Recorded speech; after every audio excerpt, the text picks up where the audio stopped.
ਆਰਡੀਨੈਂਸਾਂ ਨੂੰ ਲੈ ਕੇ ਜਿੱਥੇ ਕਿਸਾਨ ਰੇਲਾਂ ਰੋਕ ਰਹੇ ਨੇ, ਧਰਨਿਆਂ ਤੇ ਬੈਠੇ ਨੇ, ਕਿਸਾਨਾਂ ਵੱਲੋਂ ਜਿਹੜੀਆਂ ਜਥੇਬੰਦੀਆਂ ਵੱਲੋਂ ਮੀਟਿੰਗਾਂ ਦਿੱਲੀ ਦੇ ਵਿੱਚ ਕੀਤੀਆਂ ਗਈਆਂ, ਉਸ ਤੋਂ ਨਾ ਖੁਸ਼ ਹੋ ਕੇ ਜਿਹੜਾ ਹੁਣ ਦਿੱਲੀ ਵੱਲ ਨੂੰ ਰਵਾਨਾ ਹੋਣ ਦੀ ਅੱਜ ਵੱਡੀ ਮੀਟਿੰਗ ਚੰਡੀਗੜ੍ਹ ਦੇ ਕਿਸਾਨ ਭਵਨ ਦੇ ਵਿੱਚ ਹੋਈ ਹੈ। ਤੇ ਉਹਦੇ ਵਿੱਚ ਕੀ ਫੈਸਲੇ ਲਏ ਗਏ ਨੇ, ਸਾਡੇ ਨਾਲ ਕਿਸਾਨ ਜਥੇਬੰਦੀਆਂ ਦੇ ਇੱਕ ਨੁਮਾਇੰਦੇ ਨੇ। ਬਾਬਾ ਜੀ, ਕੀ ਨਾਮ ਹੈ ਆਪਣਾ? भोग सिंह मानसा, प्रेजिडेंट PKU मानसा। क्या लगता है जी, 2 बार मीटिंग करने वास्ते जाए, केंद्र सरकार थानू पल्ला नहीं पकड़ा रही, क्या लगता है कि उसदे जा रहे हो या सुलझ होंगे हुण की, या तुसीं 26 तरीक नूं जा रहे? ਅੱਜ ਅਸੀਂ ਜਿਹੜੀ 13 ਤਰੀਕ ਨੂੰ ਸਾਡੀ ਮੀਟਿੰਗ ਹੋਈ ਦਿੱਲੀ ਦੇ ਵਿੱਚ ਕੇਂਦਰ ਦੇ ਮੰਤਰੀਆਂ ਨਾਲ, ਉਹਦਾ ਅਸੀਂ ਵਿਚਾਰ ਰਿਵਿਊ ਕੀਤਾ। ਪਹਿਲਾਂ ਵੀ ਪ੍ਰੈਸ ਦੇ ਵਿੱਚ ਇਹ ਗੱਲ ਸਾਰੀ ਫਲੈਸ਼ ਹੋ ਚੁੱਕੀ ਹੈ ਕਿ ਉਸ ਦਿਨ ਜੋ ਅਸੀਂ ਆਪਣੀ ਗੱਲਬਾਤ ਰੱਖੀ ਤਾਂ ਉਸ ਦਾ ਜਿਹੜਾ ਖੇਤੀ ਮੰਤਰੀ ਹੈ ਨਰਿੰਦਰ ਤੋਮਰ ਜੀ, ਉਹ ਸਾਡਾ ਜਵਾਬ ਨਹੀਂ ਦੇ ਰਹੇ, ਉਹ ਲਾਜਵਾਬ ਹੋ ਗਏ। ਔਰ ਉਹਨਾਂ ਨੇ ਫਿਰ ਸਾਨੂੰ ਉਸ ਤੋਂ ਲਾਜਵਾਬ ਹੋਣ ਤੋਂ ਬਾਅਦ ਆਪਣਾ ਜਿਹੜਾ ਫਲੈਸ਼ ਦੇ ਰਾਹੀਂ, ਸਕਰੀਨ ਦੇ ਰਾਹੀਂ ਜੋ ਪਿਛਲੇ 6 ਸਾਲਾਂ ਦੇ ਵਿੱਚ APMC ਮੰਡੀ ਰਾਹੀਂ ਹੋਇਆ ਉਹ ਦਿਖਾਉਣ ਦੀ ਕੋਸ਼ਿਸ਼ ਕੀਤੀ, ਤਾਂ ਅਸੀਂ ਉਹਨਾਂ ਨੂੰ ਉਸ 'ਤੇ ਵੀ ਡਿਨਾਈ ਕਰਤਾ ਕਿ ਇਸ ਜਿਹੜਾ 6 ਸਾਲ ਦੇ ਵਿੱਚ ਤੁਸੀਂ ਪ੍ਰੋਗਰੈਸਿਵ ਕਹਿੰਦੇ ਹੋ, ਇਹਦਾ ਜਿਹੜਾ ਸਾਡਾ ਪੁਰਾਣਾ ਕਾਨੂੰਨ ਹੈ APMC ਮੰਡੀ ਦਾ, ਇਹ ਉਹਦੀ ਪ੍ਰੋਗਰੈਸ ਹੈ, ਅਸੀਂ ਉਸ ਨੂੰ ਤਾਂ ਚਾਲੂ ਰੱਖਣਾ ਚਾਹੁੰਦੇ ਹਾਂ, ਇਹ ਤਾਂ ਸਾਡੀ ਡਿਮਾਂਡ ਹੈ। ਅਗਰ ਤੁਸੀਂ ਇਸ ਨੂੰ ਅੱਛਾ ਮੰਨਦੇ ਹੋ ਤਾਂ ਇਹਨੂੰ ਚਾਲੂ ਰੱਖੋ, ਜਿਹੜੇ ਤੁਹਾਡੇ ਜੋ ਨਵੇਂ ਕਾਨੂੰਨ ਬਣਾਏ ਨੇ ਇਹਨਾਂ ਨੂੰ ਰੱਦ ਕਰ ਦਿਓ। ਜੇ ਤੁਸੀਂ ਇਹ ਕਹਿੰਦੇ ਹੋ ਵੀ ਇਹ ਕਾਨੂੰਨ ਚੰਗੇ ਨਹੀਂ, ਤਾਂ ਜੋ ਇਹਨਾਂ ਦੀ ਉਪਲਬਧੀ ਹੈ ਉਹ ਸਾਨੂੰ ਦਿਖਾਓ ਤੇ ਸਾਨੂੰ ਦੱਸੋ ਕਿ ਇਹਦੇ ਰਾਹੀਂ ਆਹ ਪ੍ਰਾਪਤੀ ਹੋ ਗਈ ਹੈ। ਤਾਂ ਉਸ 'ਤੇ ਵੀ ਸਰਕਾਰ ਨੇ ਲਾਜਵਾਬ ਹੋ ਗਈ, ਉਹਨਾਂ ਨੂੰ ਸਕਰੀਨ ਨੂੰ ਬੰਦ ਕਰਨੀ ਪਈ।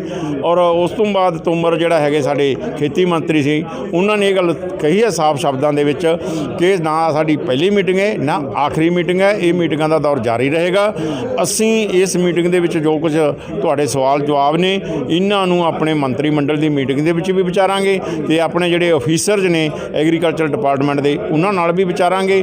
ਔਰ ਤੁਸੀਂ ਜਿਹੜਾ ਹੈਗਾ 18 ਦੀ ਮੀਟਿੰਗ ਦੇ ਵਿੱਚ ਆਪਣਾ ਇਹਨਾਂ ਦੇ ਬਾਰੇ ਹੋਰ ਵਿਚਾਰ ਕਰੋ ਜੋ ਆਪਣੀ ਗੱਲਬਾਤ ਹੋਈ ਹੈ, ਤੇ ਅਗਲੀ ਜਿਹੜੀ ਮੀਟਿੰਗ ਹੈ ਉਹਦੇ ਵਿੱਚ ਆਪਾਂ ਹੋਰ ਇਸ ਦੀ ਚਰਚਾ ਸ਼ੁਰੂ ਕਰਾਂਗੇ। ਇਹ ਚਰਚਾ ਜਾਰੀ ਰੱਖਾਂਗੇ ਜਦ ਤੱਕ ਜਿਹੜਾ ਆਪਾਂ ਫਾਈਨਲ ਕਿਸੇ ਮਤਲਬ ਸਿੱਟੇ ਤੇ ਨਹੀਂ ਪਹੁੰਚ ਜਾਂਦੇ। ਇੱਕ ਇਹ ਵੀ ਗੱਲ ਵੱਡੀ ਸਾਬਤ ਹੁੰਦੀ ਹੈ ਜਦੋਂ ਕੋਰਟ ਦੇ ਵਿੱਚ ਕੇਸ ਕੋਈ ਲੰਬਾ ਚਲੇ ਜਾਵੇ, ਕਹਿੰਦਾ ਕਿ ਉਹ ਕਮਜ਼ੋਰ ਪੈ ਜਾਂਦਾ। ਪਰ ਜਿਹੜੀਆਂ ਬਾਰ-ਬਾਰ ਹੁਣ ਮੀਟਿੰਗਾਂ ਸੱਦਣ ਜਾ ਰਹੀ ਆ ਕੇਂਦਰ ਸਰਕਾਰ, ਲੱਗਦਾ ਨਹੀਂ ਕਿ ਹੁਣ ਇਹ ਜਥੇਬੰਦੀਆਂ ਨੂੰ ਕਮਜ਼ੋਰ ਕੀਤਾ ਜਾ ਰਿਹਾ ਇਸ ਤਰੀਕੇ ਨਾਲ? ਨਹੀਂ, ਇਸ ਤਰ੍ਹਾਂ ਨਹੀਂ ਹੋ ਰਿਹਾ। ਦੇਖੋ, ਅਸੀਂ ਜਿਹੜਾ ਹੈਗਾ ਜਿੰਨੇ ਅੰਦੋਲਨ ਚੱਲਦੇ ਨੂੰ ਲੰਬਾ ਸਮਾਂ ਹੋ ਗਿਆ, ਔਰ ਸਾਡੀ ਅਸੈਸਮੈਂਟ ਹੈ ਵੀ ਇਹਨੇ ਹੋਰ ਲੰਬਾ ਸਮਾਂ ਚੱਲਣਾ ਹੈ, ਕਿਉਂਕਿ ਜਿਹੜਾ ਹੈਗਾ ਹਮਲਾ ਪੂੰਜੀਵਾਦ ਦਾ ਉਹ ਬਹੁਤ ਵੱਡਾ ਹਮਲਾ ਹੈ। ਇਹ ਇਕੱਲਾ ਮਤਲਬ ਕਿਸਾਨਾਂ 'ਤੇ ਨਹੀਂ, ਇਹਦੇ ਰੇਟ ਦੇ ਵਿੱਚ ਜਿਹੜੇ ਮਜ਼ਦੂਰ ਵੀ ਆ ਗਏ, ਮੁਲਾਜ਼ਮ ਵੀ ਆ ਗਏ, ਜਿਹੜੇ ਸਾਡੇ ਨਾਲ ਕਿਸਾਨੀ ਨਾਲ ਸੰਬੰਧਿਤ ਨੇ, ਵਪਾਰੀ ਵੀ ਆ ਗਏ, ਕਾਰਖਾਨੇਦਾਰ ਵੀ ਆ ਗਏ, ਤੇ ਸਾਰੇ ਇਹਦੇ 'ਤੇ ਆੜ੍ਹਤੀਏ ਵੀ ਆ ਗਏ, ਉਹ ਸਾਰੇ ਇਹਦੇ 'ਤੇ ਇਫੈਕਟਿਵ ਨੇ। ਜੋ ਜਾਣੀ ਜੇ ਅਸੀਂ ਕਹਿ ਲਈਏ ਵੀ 85 ਤੋਂ 90% ਜਿਹੜੇ ਲੋਕ ਨੇ ਉਹਨਾਂ ਨੂੰ ਇਹ ਪ੍ਰਭਾਵਿਤ ਕਰਦੇ ਨੇ ਇਹ ਹਮਲਾ ਜਿਹੜਾ ਹੈਗਾ ਕਾਨੂੰਨਾਂ ਦਾ।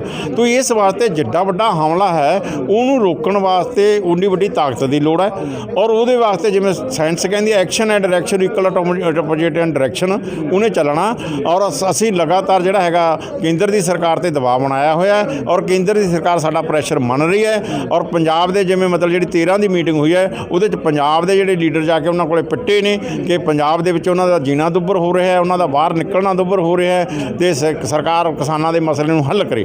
ਤਾਂ ਇਹ ਤੋਂ 1 ਮਿੰਟ ਅਸੀਂ ਸਮਝੀਏ ਇਨਡਾਇਰੈਕਟ ਵੇ ਨਾਲ ਜਿਹੜੀ ਪੰਜਾਬ ਦੀ BJP ਉਹ ਵੀ ਸਾਡੀ ਸਪੋਰਟ 'ਤੇ ਹੈਗੀ ਹੈ।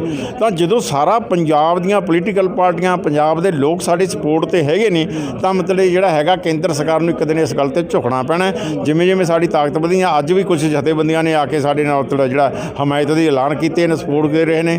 ਔਰ ਦੋਧੀ ਯੂਨੀਅਨ ਵਾਲੇ ਜਿਹੜੇ ਹੈਗੇ ਨੇ ਉਹ ਲਗਾਤਾਰ ਸਾਨੂੰ ਅੱਛੇ ਤਰੀਕੇ ਨਾਲ ਤੁਸੀਂ ਦੇਖਿਆ ਕਿ ਚਾਹ ਪਿਆ ਰਹੇ ਨੇ ਮਿੱਠੇ ਨਾਲ, ਨਮਕੀਨਾਂ ਦੇ ਨਾਲ।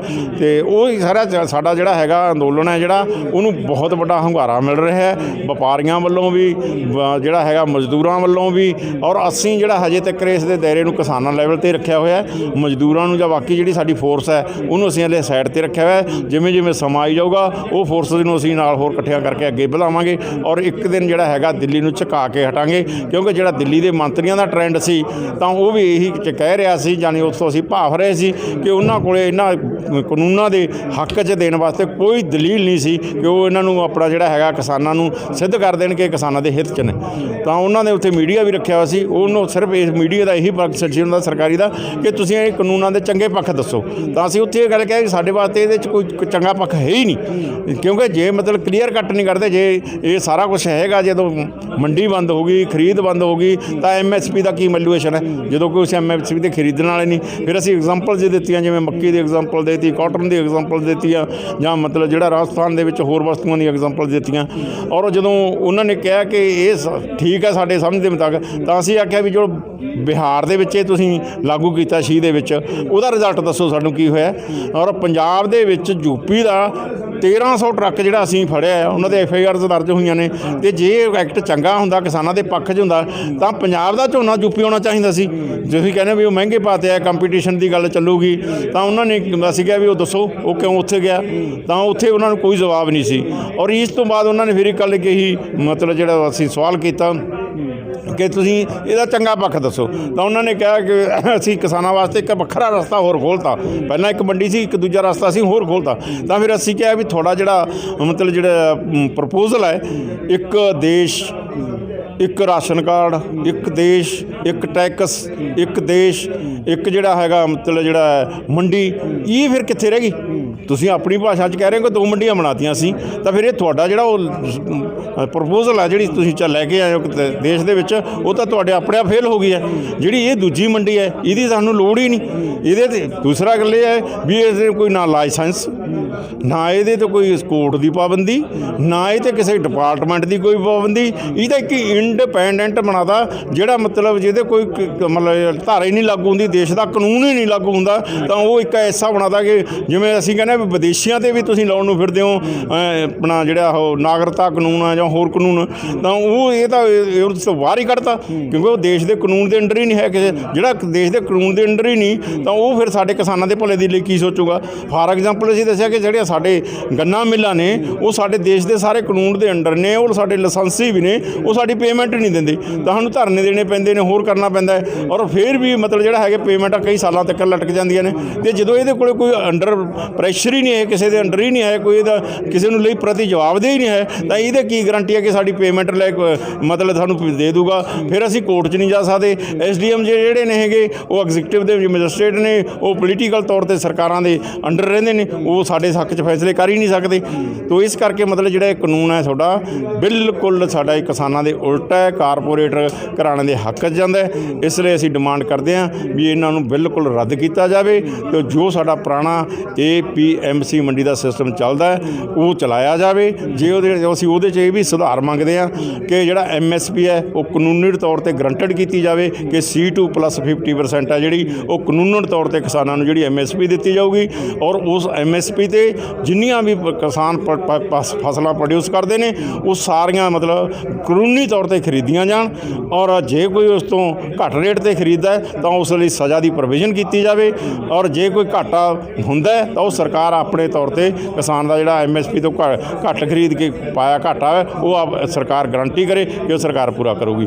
26 ਨੂੰ ਜਾਣ ਦਾ ਫੈਸਲਾ ਜਿਹੜਾ ਅੱਜ ਮੀਟਿੰਗ ਦੇ ਵਿੱਚ ਲਿਆ ਕਿ ਸਾਰੇ ਜਥੇਬੰਦੀਆਂ ਇਕੱਠੇ ਹੋ ਕੇ ਪੂਰੇ ਕਿਸਾਨ ਪੰਜਾਬ ਦੇ ਪੂਰੇ ਪਰਿਵਾਰ ਉਹਨਾਂ ਦੇ ਨਾਲ ਜਾ ਰਹੇ ਨੇ, 2-2 ਟਰਾਲੀਆਂ ਪਾ ਕੇ। ਤੁਹਾਨੂੰ ਲੱਗਦਾ ਹੈ ਕਿ ਪਹਿਲਾਂ ਕਾਂਗਰਸ ਵੱਲੋਂ ਵੀ ਘਿਰਾਓ ਕੀਤਾ ਗਿਆ ਕਿ ਦਿੱਲੀ ਜਾਣਾ ਹੈ, ਸਿਮਰਜੀਤ ਸਿੰਘ ਜਿਹੜਾ ਬੈਂਸ ਹੈ ਉਹਨਾਂ ਵੱਲੋਂ ਵੀ, ਪਾਰਟੀ ਵੱਲੋਂ ਵੀ ਘਿਰਾਓ ਕੀਤਾ ਗਿਆ, ਉਹਨਾਂ ਨੂੰ ਜਾ ਕੇ ਸ਼ੰਭੂ ਮੋਰਚੇ ਲਾਲੂ ਕੋਲ ਰੋਕ ਲਿਆ ਹੈ, ਕਿ ਤੁਹਾਨੂੰ ਲੱਗਦਾ ਨਹੀਂ ਕਿ ਉਹ ਹਰਿਆਣੇ ਕੋਲ ਤੁਹਾਨੂੰ ਰੋਕ ਲੈਣਾ, ਫਿਰ ਅੱਗੇ ਦਿੱਲੀ ਤੱਕ ਮੈਸੇਜ ਕਿਵੇਂ ਜਾਏਗਾ ਤੁਹਾਡਾ? ਦੇਖੋ, ਜਿਹੜਾ ਤੁਸੀਂ ਇਹ ਗੱਲ ਕੀਤੀ ਹੈ, ਕਾਂਗਰਸ ਦੀ ਗੱਲ ਕੀਤੀ ਹੈ ਜਾਂ ਮਾਨ ਦਲ ਦੀ ਗੱਲ ਕੀਤੀ ਹੈ ਜਾਂ ਬੈਂਸ ਭਰਾਵਾਂ ਦੀ ਗੱਲ ਕੀਤੀ ਹੈ, ਉਹਨਾਂ ਦਾ ਏਜੰਡਾ ਪੋਲੀਟੀਕਲ ਏਜੰਡਾ। ਤੁਸੀਂ ਪ੍ਰੈਸ ਵਾਲੇ ਸਾਥੀ ਹੋ, ਉੱਥੇ ਵੀ ਗਏ ਹੋਵੋਗੇ, ਸ਼ੰਭੂ ਬਾਰਡਰ 'ਤੇ ਜਾ ਕੇ ਸਾਰਿਆਂ ਦਾ ਦੇਖਿਆ ਹੋਣਾ ਕਿੰਨੀ ਗਿਣਤੀ ਹੈ ਉਹਨਾਂ ਦੀ, ਕਿੰਨੀ ਉਹਨਾਂ ਦੀ ਲੋਕਾਂ ਨੂੰ ਸਪੋਰਟ ਹੈ, ਕਿੰਨੀ ਕਿਸਾਨਾਂ ਦੀ ਸਪੋਰਟ ਹੈ, ਇਹ ਤੁਹਾਡੇ ਅੱਖਾਂ ਦੇ ਸਾਹਮਣੇ ਹੈ। ਔਰ ਜਦੋਂ ਅਸੀਂ 26-27 ਨੂੰ ਜਾਵਾਂਗੇ, ਜਾਂ ਤੁਸੀਂ ਸਾਡੇ ਮੋਰਚਿਆਂ 'ਤੇ ਗਏ ਹੋ ਜਿੱਥੇ ਰੇਲਾਂ ਦੇ ਪਟੜੀਆਂ 'ਤੇ ਅਸੀਂ ਬੈਠੇ ਸੀ, ਜਾਂ ਮਤਲਬ ਟੋਲ ਪਲਾਜ਼ਿਆਂ 'ਤੇ ਬੈਠੇ ਹਾਂ, ਜਾਂ ਮਾਲਸ ਦੇ ਮੂਹਰੇ ਬੈਠੇ ਹਾਂ, ਤਾਂ ਉੱਥੇ ਦੇਖੋ ਕਿ ਸਾਡੀ ਕਿੰਨੀ ਗਿਣਤੀ ਹੈ। ਸਾਡੇ ਨਾਲ ਸਾਡੇ ਬੱਚੇ, ਨੌਜਵਾਨ, ਸਾਡੀਆਂ ਮੈਡਮ, ਘਰ ਵਾਲੀਆਂ, ਮਾਵਾਂ, ਭੈਣਾਂ, ਸਭ ਸਾਡੇ ਨਾਲ ਨਾਲ ਨੇ। ਸੋ ਇਸ ਕਰਕੇ ਜਿਹੜਾ ਹੈਗਾ ਇਹ ਤਾਂ ਉਸ ਸੰਦਰਭ ਦੇ ਵਿੱਚੋਂ ਵੋਟ ਬੈਂਕ ਬਚਾਉਣ ਦੇ ਲਈ, ਆਪਣੀ ਹੋਂਦ ਨੂੰ ਬਰਕਰਾਰ ਰੱਖਣ ਲਈ, ਪ੍ਰੈਸ ਦੇ ਵਿੱਚ ਆਉਣ ਦੇ ਲਈ ਮਤਲਬ ਹੈਗਾ ਇਹ ਸਾਰੇ ਸਟੰਟ ਕਰ ਰਹੇ ਨੇ। ਮਤਲਬ ਪੋਲੀਟੀਕਲ ਤੌਰ ਤੇ ਆਪਣੀ ਹੋਂਦ ਨੂੰ ਬਚਾਉਣਾ ਚਾਹੁੰਦੇ ਨੇ। ਤੇ ਕਿਸਾਨ ਆ ਜਿਹੜੇ, ਮਜ਼ਦੂਰ ਨੇ ਜਿਹੜੇ, ਵਪਾਰੀ ਨੇ ਜਿਹੜੇ, ਉਹ ਆਪਣੀ ਮਤਲਬ ਜਿਹੜਾ ਹੈਗਾ ਜ਼ਿੰਦਗੀ ਨੂੰ ਬਚਾਉਣ ਲਈ ਲੜ ਰਹੇ ਨੇ। ਉਹ ਵੋਟ ਬੈਂਕ ਨੂੰ ਲਈ ਲੜ ਰਹੇ ਨੇ। ਅਸੀਂ ਆਪਣੀ ਜੀਵਨ ਜ਼ਿੰਦਗੀ ਨੂੰ ਬਚਾਉਣ ਲਈ, ਆਪਣੇ ਬੱਚਿਆਂ ਦੇ ਭਵਿੱਖ ਨੂੰ ਬਚਾਉਣ ਲਈ, ਆਪਣੀ ਜ਼ਮੀਨ ਨੂੰ ਬਚਾਉਣ ਲਈ ਲੜ ਰਹੇ ਹਾਂ।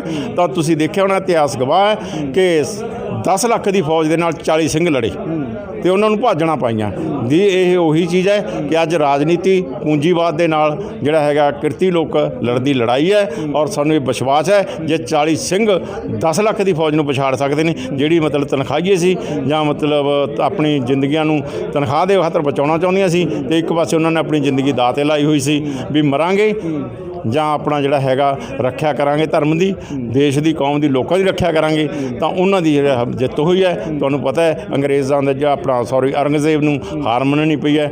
ਤਾਂ ਇਹ ਸਾਨੂੰ ਇਸ ਗੱਲ ਦਾ ਪੂਰਨ ਵਿਸ਼ਵਾਸ ਹੈ ਕਿ ਜਿੰਨੇ ਵਾਰ ਵੀ ਦਿੱਲੀ ਨੇ ਕਿਰਤੀ ਲੋਕਾਂ ਦੇ ਨਾਲ ਟੱਕਰ ਲਾਈ ਹੈ ਤੇ ਉਨੇ ਵਾਰ ਦਿੱਲੀ ਹਾਰੀ ਹੈ ਔਰ ਸਾਡਾ ਜਿਹੜਾ ਹੈਗਾ ਅਸੀਂ ਜਿੱਤ ਪ੍ਰਾਪਤ ਕੀਤੀ ਹੈ। ਅੱਜ ਮੋਦੀ ਦੇ ਬਿਆਨ ਨੂੰ ਕਿਵੇਂ ਦੇਖਦੇ ਹੋ? ਬਿਹਾਰ ਦੇ ਵਿੱਚ ਕਿਹਾ ਗਿਆ, ਕਹਿੰਦਾ ਜੋ ਮਰਜ਼ੀ ਕਰ ਲਓ, ਅਸੀਂ ਆਰਡੀਨੈਂਸ ਨਹੀਂ ਰੱਦ ਕਰਦੇ, ਨਾ ਅਸੀਂ ਜਿਹੜਾ ਜੰਮੂ ਕਸ਼ਮੀਰ 370 ਧਾਰਾ ਉਹ ਵੀ ਨਹੀਂ ਰੱਦ ਕਰਦੇ। ਕਹਿੰਦਾ ਕਿ ਜੋ ਮਸਲਾ, ਫਿਰ ਉਹਨਾਂ ਦੇ ਬਿਆਨ ਨੂੰ ਕਿਵੇਂ ਦੇਖਦੇ? ਤੁਸੀਂ ਕਹਿੰਦੇ ਕਿ ਦਿੱਲੀ ਦੇ ਵਿੱਚ ਘਰਾਓ ਕਰਨ ਜਾਣਾ। ਦੇਖੋ, ਤੁਹਾਡਾ ਵੀ ਲੰਮਾ ਤਜਰਬਾ ਹੈ, ਸਾਡਾ ਵੀ ਇਸ ਗੱਲ ਦਾ ਲੰਮਾ ਤਜਰਬਾ ਹੈ। ਜਦੋਂ ਸਰਕਾਰ ਨੂੰ ਖਤਰਾ ਹੁੰਦਾ ਨਾ ਤਾਂ ਉਹਦੇ ਬਿਆਨ ਆਉਂਦੇ ਆ ਤੁਹਾਡੇ ਮੀਡੀਆ ਦੇ ਵਿੱਚ ਕਿ ਸਰਕਾਰ ਨੂੰ ਕੋਈ ਖਤਰਾ ਨਹੀਂ, ਤਾਂ ਦੂਜੇ ਜਾਂ ਤੀਜੇ ਦਿਨ ਉਹਦਾ ਭੜਾਕਾ ਪਿਆ ਹੁੰਦਾ ਕਿ ਸਰਕਾਰ ਟੁੱਟੀ ਪਈ ਹੁੰਦੀ ਹੈ। ਜਦੋਂ ਮਤਲਬ ਇਹ ਕਿਹਾ ਜਾਂਦਾ ਵੀ ਸਾਡੀ ਜਿਹੜੀ ਯਕੀਨੀ ਜਿੱਤ ਹੈ, ਅਸੀਂ ਬਹੁਤ ਗਿਣਤੀ ਨਾਲ ਜਿੱਤਾਂਗੇ, ਤਾਂ ਉਦੋਂ ਉਹਨਾਂ ਨੂੰ ਖਤਰਾ ਹੁੰਦਾ ਵੀ ਮਤਲਬ ਜਿਹੜਾ ਹੈਗਾ ਸਾਡੀ ਹਾਰ ਹੋ ਰਹੀ ਹੈ। ਜੋ ਇਹ ਮੋਦੀ ਕਹਿ ਰਿਹਾ ਉਹ ਬਖਲਾੜ ਦੇ ਵਿੱਚ ਆ ਕੇ ਉਹਨੇ ਫੈਸਲੇ ਕਰ ਰਿਹਾ, ਜੋ ਗੁਜਰਾਤ ਦੇ ਵਿੱਚ ਕਿਹਾ ਜਾਂਦਾ ਫੇਰ ਗਿਆ ਉਹ ਬਿਹਾਰ ਦੇ ਵਿੱਚ। ਦੇਖੋ, ਜਿੱਤਣਾ ਜਿਹੜਾ ਹੈਗਾ ਉਹ ਸਾਫ਼ ਤੇ ਸਪਸ਼ਟ ਹੈ। ਮੈਂ ਤੁਹਾਡੇ ਇਲੈਕਟ੍ਰਿਕ ਮੀਡੀਆ ਦੇ ਵਿੱਚ ਹੀ ਦੇਖਿਆ ਸੀ ਕਿ ਜਿਹੜੇ ਆਪਣੇ ਕ੍ਰਿਸ਼ਨਾ ਮੂਰਤੀ ਆਪਣਾ ਇਸ ਦੇ ਇਲੈਕਸ਼ਨ ਕਮਿਸ਼ਨ ਦੇ ਚੇਅਰਮੈਨ ਰਹੇ ਨੇ, ਉਹਨਾਂ ਨੇ ਇਹ ਸਾਫ਼ ਗੱਲ ਕਰਤੀ ਵੀ EVM ਮਸ਼ੀਨਾਂ ਦੇ ਵਿੱਚ ਹੇਰਾਫੇਰੀ ਕਰਕੇ ਮੋਦੀ ਨੇ ਇਹ ਜਿੱਤ ਪ੍ਰਾਪਤ ਕੀਤੀ ਹੈ। ਔਰ ਇਹਦੇ ਵਿੱਚ ਕਮੈਂਟ ਪਹਿਲਾਂ ਵੀ ਆਏ ਸੀ ਕਿ ਜਦੋਂ ਟਰੰਪ ਹਾਰਿਆ ਤਾਂ ਉਹਦੇ ਵਿੱਚੋਂ ਚੱਲ ਰਿਹਾ ਸੀ, ਇੱਕ ਪਾਸੇ ਮੋਦੀ ਦੀ ਫੋਟੋ ਲਾਈ ਸੀ, ਇੱਕ ਪਾਸੇ ਮਤਲਬ ਟਰੰਪ ਦੀ ਫੋਟੋ ਲਾਈ ਸੀ। ਤਾਂ ਉਹ ਕਹਿ ਰਿਹਾ ਵੀ ਜੇ ਤੂੰ ਮੇਰੀ ਮੰਨ ਲੈਂਦਾ, EVM ਮਸ਼ੀਨਾਂ ਦੀ ਚੋਣ ਕਰਾਉਂਦਾ ਤਾਂ ਜਿੱਤ ਜਾਂਦਾ, ਪਰਚੀਆਂ ਪਾ ਕੇ ਦੇਖ ਲਿਆ ਸਵਾਦ ਜਾਣੀ। ਜੇ EVM ਮਸ਼ੀਨਾਂ ਤੁਸੀਂ ਗਲਤੀ ਕੱਢਦੇ ਆ ਤਾਂ ਫਿਰ ਪੰਜਾਬ ਦੇ ਵਿੱਚ ਵੀ ਜਿਹੜਾ ਬਿਆਨ ਆਇਆ BJP ਵੱਲੋਂ, ਕਹਿੰਦੇ ਅਸੀਂ ਸਾਰੀ ਸੀਟਾਂ 'ਤੇ ਲੜਨਾ ਹੈ, ਫਿਰ ਲੱਗਦਾ ਨਹੀਂ ਕਿ ਇੱਥੇ ਵੀ ਘਪਲਾ ਹੋ ਗਿਆ, ਫਿਰ BJP ਸਰਕਾਰ ਬਣ ਗਈ, ਫਿਰ ਕਿੰਨਾ ਬੜਾ ਖਤਰਾ ਪੰਜਾਬ ਨੂੰ ਹੋ ਜਾਏਗਾ? ਫਿਰ ਦੇਖੋ, ਗੱਲ ਇਹ ਹੈ ਜੀ, ਆਟੇ 'ਚ ਨੂਣ ਤਾਂ ਪਾਇਆ ਜਾ ਸਕਦਾ ਹੈ, ਕੱਲੀਆਂ ਨੂਣ ਦੀਆਂ ਨਹੀਂ ਥੱਪੀਆਂ ਜਾ ਸਕਦੀਆਂ। ਜੋ ਪੰਜਾਬ ਦੇ ਵਿੱਚ BJP ਦਾ ਕੇਡਰ ਹੈ ਜਾਂ BJP ਦਾ ਮਤਲਬ ਜਿਹੜਾ ਆਪਾਂ ਕਹਿ ਦਈਏ ਬੇਸ ਹੈ, ਉਹ ਬਿਲਕੁਲ ਖਤਮ ਆ। ਜਾਣੀ ਜੇ ਆਪਾਂ ਕਹਿੰਦੇ ਨੂਣ 'ਚ ਆਟੇ ਦੇ ਬਰਾਬਰ ਵੀ ਨਹੀਂ ਹੈ। ਤਾਂ ਇਸ ਕਰਕੇ ਭਾਵੇਂ ਇਹ ਵੀ ਮਸ਼ੀਨਾਂ 'ਚ ਕਿੰਨੀ ਵੀ ਹੇਰਾਫੇਰੀ ਕਰ ਲੈਣ, ਉਹ ਕਦੇ ਵੀ ਸਾਬਤ ਨਹੀਂ ਹੋਊਗਾ। ਮੈਂ ਤੁਹਾਨੂੰ ਫਾਰ ਐਗਜ਼ਾਮਪਲ ਇਹੀ ਕਿਹਾ ਕਿ ਆਟੇ 'ਚ ਨੂਣ ਤਾਂ ਪਾਇਆ ਜਾ ਸਕਦਾ ਹੈ, ਨੂਣ ਦੀਆਂ ਨਹੀਂ ਬਣਾਈਆਂ ਜਾ ਸਕਦੀਆਂ ਰੋਟੀਆਂ। ਦਫ਼ਤਰ ਖੋਲ੍ਹਣ ਜਾ ਰਹੇ ਨੇ BJP ਦੇ ਪੰਜਾਬ ਦੇ ਵਿੱਚ, ਵੀ ਉਹਨਾਂ ਦਾ ਤੁਸੀਂ ਵਿਰੋਧ ਕਰੋਗੇ? ਕਿ ਕਾਂਗਰਸ ਵੱਲੋਂ ਤਾਂ ਕਿਹਾ ਕਿ ਵਿਰੋਧ ਕਰੂੰਗੇ ਅਸੀਂ ਤਾਂ ਪੂਰਾ ਠੋਕ ਕੇ ਵਿਰੋਧ ਕਰਾਂਗੇ, ਘਰਾਓ ਕਰਾਂਗੇ, ਜਿਵੇਂ ਪਹਿਲਾਂ ਵੀ ਉਹਨਾਂ ਦਾ ਘਰਾਓ ਹੈ। ਜੇ ਨੱਡਾ ਇੱਥੇ ਆਉਂਦਾ ਹੈ, ਅਸੀਂ ਨੱਡੇ ਨੂੰ ਪੰਜਾਬ ਦੇ ਵਿੱਚ ਵੜਨ ਨਹੀਂ ਦੇਵਾਂਗੇ ਕਿਸੇ ਵੀ ਕੀਮਤ 'ਤੇ। ਜੇ ਉਹ ਕਿਸੇ ਪਾਸੇ ਦੀ ਚੋਰੀਆਂ ਰਾਤ ਬਰਾਤੇ ਆ ਵੀ ਜਾਂਦਾ ਹੈ, ਜਦ ਸਾਨੂੰ ਪਤਾ ਲੱਗਾ ਜਿੱਥੇ ਉਹ ਬੈਠਾ ਹੈ ਉਹਨੂੰ ਉੱਥੋਂ ਬਾਹਰ ਨਹੀਂ ਨਿਕਲਣ ਦੇਵਾਂਗੇ, ਜਿਵੇਂ ਪਹਿਲਾਂ BJP ਦੇ ਲੀਡਰਾਂ ਨੂੰ ਨਹੀਂ ਨਿਕਲਣ ਦਿੱਤਾ ਜਾ ਰਿਹਾ। ਤੁਸੀਂ ਦੇਖ ਸਕਦੇ ਹੋ ਇਹਨਾਂ ਨੇ ਜਿਹੜਾ ਦੱਸਿਆ ਕਿ ਕਿਵੇਂ ਦਿੱਲੀ ਦੇ ਵੱਲ ਕੂਚ ਕਰਨ ਜਾ ਰਹੇ ਨੇ 26 ਤਰੀਕ ਨੂੰ, ਤੇ ਆਪਣੇ ਪਰਿਵਾਰਾਂ ਸਮੇਤ ਜਿਹੜਾ ਪੂਰਾ ਰਾਸ਼ਨ ਲੈ ਕੇ ਉੱਥੇ ਹੀ ਜਿੱਥੇ ਪੁਲਿਸ ਵੱਲੋਂ ਰੋਕਿਆ ਜਾਂਦਾ ਉੱਥੇ ਹੀ ਧਰਨਾ ਲਗਾਇਆ ਜਾਏਗਾ। ਤੇ ਅਣਮਿੱਥੇ ਸਮੇਂ ਲਈ ਕੇਂਦਰ ਸਰਕਾਰ ਦੇ ਖਿਲਾਫ ਜਦੋਂ ਤੱਕ ਉਹਨਾਂ ਦੀਆਂ ਮੰਗਾਂ ਨਹੀਂ ਮੰਨੀਆਂ ਜਾਂਦੀਆਂ ਉਦੋਂ ਤੱਕ ਅਸੀਂ ਕੇਂਦਰ ਸਰਕਾਰ ਨੂੰ ਜਗਾਉਂਦੇ ਰਹਾਂਗੇ। ਤੁਹਾਡੇ ਨਾਲ ਕੈਮਰਾਮੈਨ ਕਰ ਸ਼ਰਮਾ ਦੇ ਨਾਲ ਹਰਤੇਜ ਸਿੰਘ ਤੇਜੀ, ਚੈਨਲ ਨਿਊਜ਼, ਚੰਡੀਗੜ੍ਹ।